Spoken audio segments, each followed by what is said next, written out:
In this video, we'll show you how to change the rear shocks on your Ford F-150. You can find them on CarParts.com via the link in the description.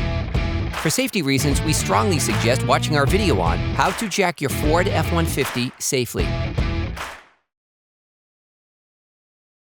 You need to support the rear brake disc with a jack to make it easier to remove the shock retaining bolts.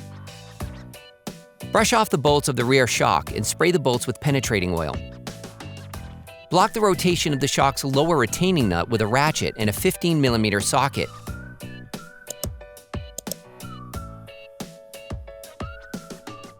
Unscrew the nut with an 18mm wrench. Then remove the bolt. Free the shock base from its slot. Repeat the operation on the upper retaining bolt. Hold the shock absorber with one hand and finish unscrewing the retaining bolt with the other.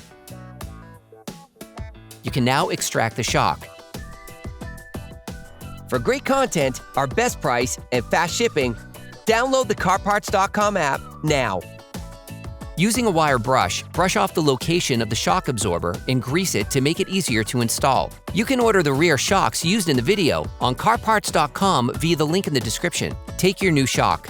Before installing the new shocks, it is necessary to prime them by pressing the shock vertically so that the gas and hydraulic fluid are separated. Insert the shock starting from the lower part. You can tap it with a mallet to properly insert it into its housing. Next, pre-install the bolt. Screw the nut back in roughly by hand. Insert the shock into its upper slot.